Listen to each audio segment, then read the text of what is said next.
Hi, I'm Jared Griffin from Annabelle's Challenge Vascular EDS charity.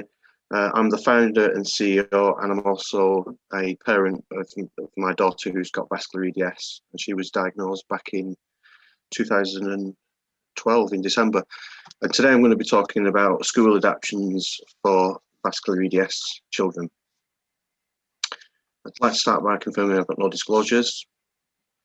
So Annabelle's Challenge is a UK registered charity, and we support families that are touched by vascular EDS. We have three core aims that we started our charity with, and it's still to this very day, and that's education, research and support. And the biggest part of what we do in support is for families and schools living with this condition.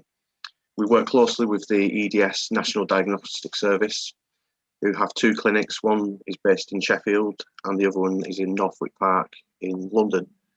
And together,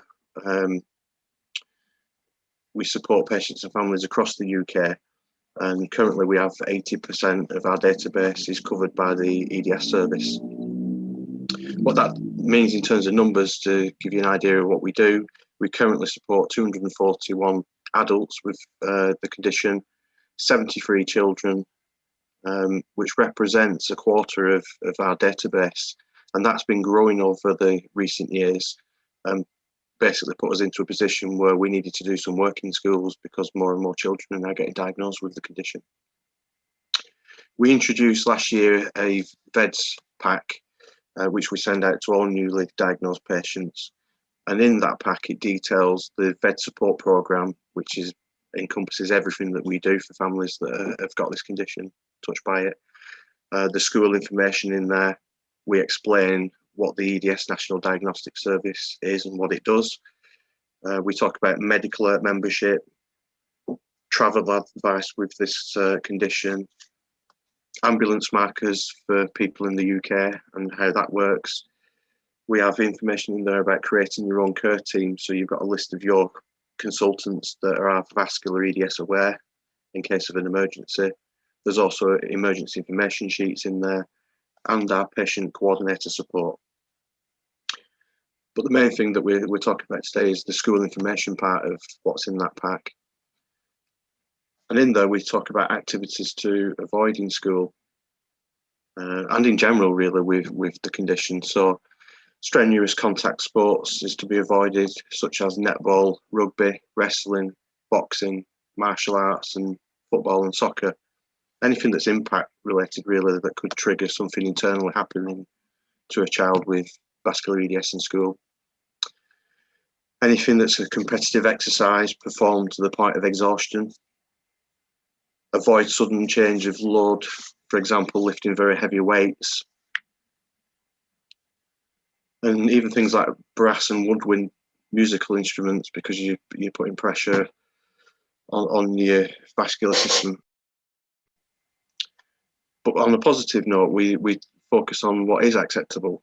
And what we try and do with children is, especially for parents and teachers, is when you're telling a child that's just been diagnosed that these are the things that you can't do, you should always back it up with something positive that it can be replaced with. So we're not always just telling them, no, you can't do that and you've got to stop doing this, and quickly come up with other alternatives.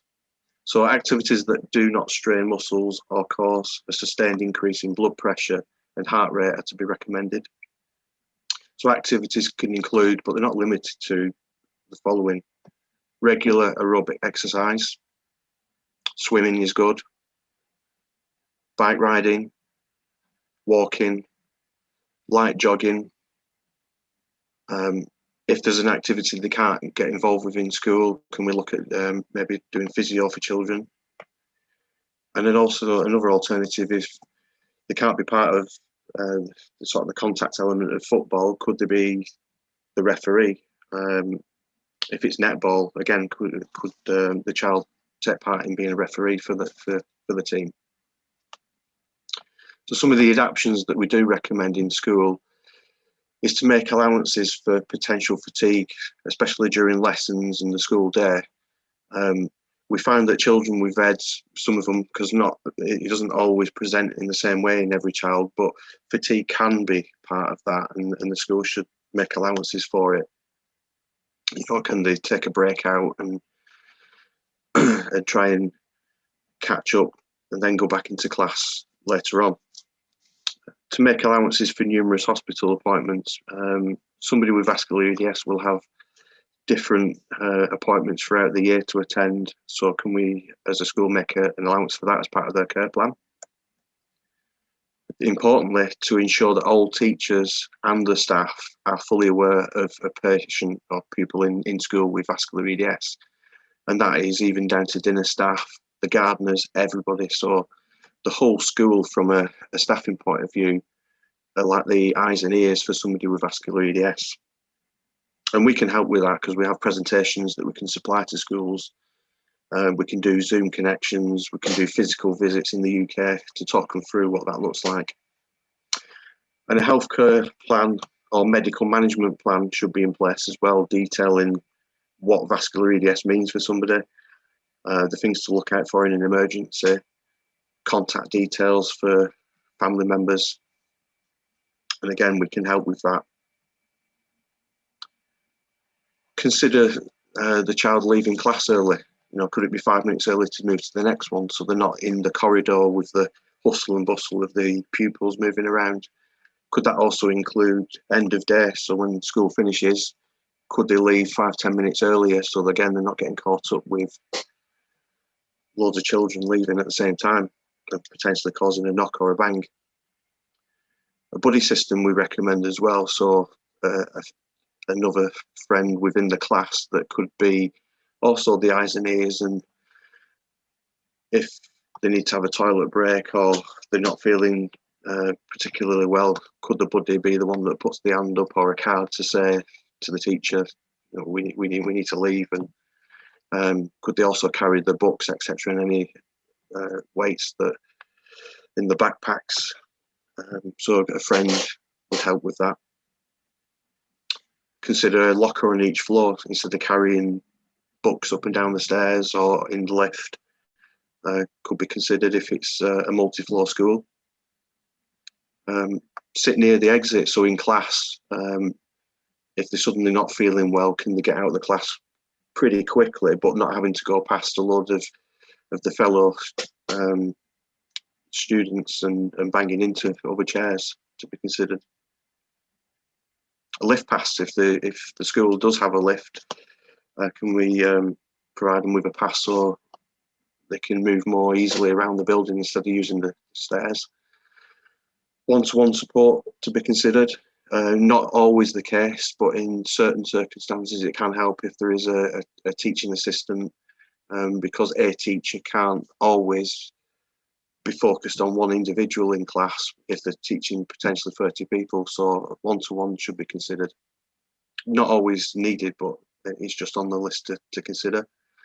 Risk assess in school, so we provide a template risk assessment form to look, especially in PE, what activities are at what level in terms of a risk to the child. Advice to the school is to have a vascular EDS pack sort of made up within the staff room.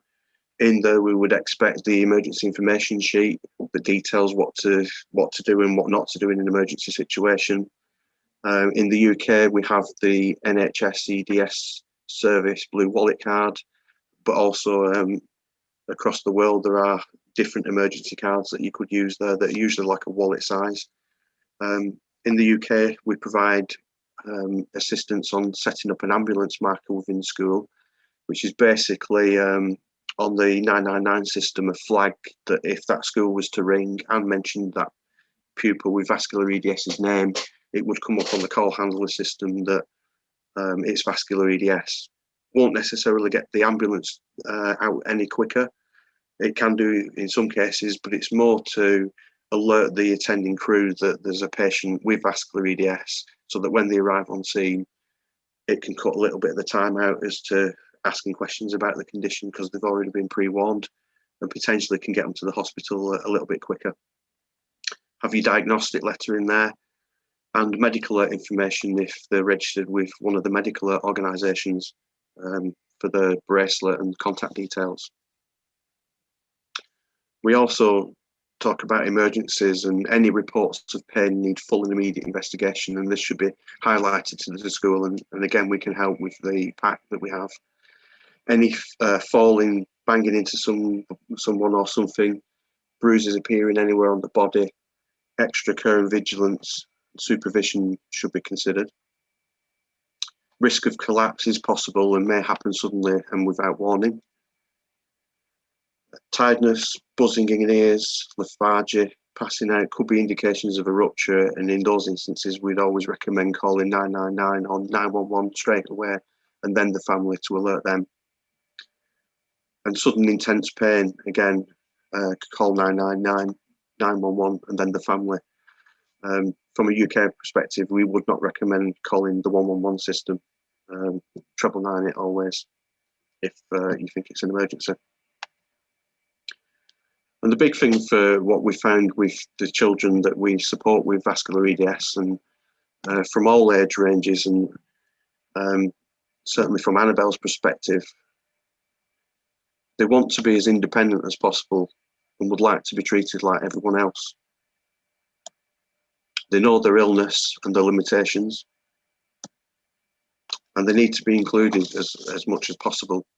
So what we talk to schools about is inclusion, and not, yes, it can be very concerning to have a pupil in school with vascular EDS and they've probably never heard of the condition.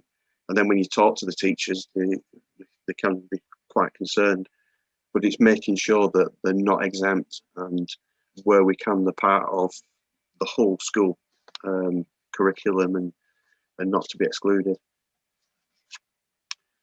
But part of our support program would be that we will talk them through everything, and the forms that we have are pre-populated with everything about vascular EDS, but ultimately it does need to be specific to the child, because no two people would be the same with vascular EDS.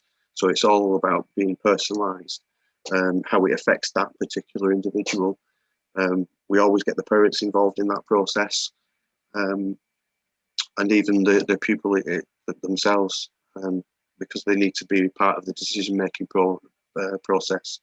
But ultimately, it's about making it safe within the school setting as much as it can be, especially with the corridors being so busy, certain sporting things, events in the playground, balls flying around. So we've just got to be mindful of any impact damage, but ultimately, we just make it a safe place for them in schools. Thank you for watching my presentation.